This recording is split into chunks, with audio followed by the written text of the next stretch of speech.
या तेरा कुत्ता मर गए इन्हें को यो कूड़ मार के निकलता क्यों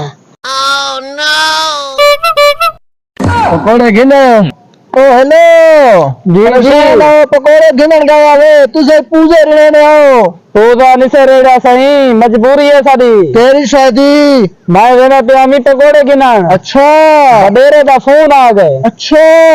मैं 7 लाख दा कुत्ता गिनाया 7 लाख दा जी हां अच्छा कुत्ता मर गए ई वजह की मजबूरी बन गई है आज ये तो बड़ा भला नुकसान थी गया तेरा बहुत बड़ा थी गया अच्छा मान तू मान उठा मान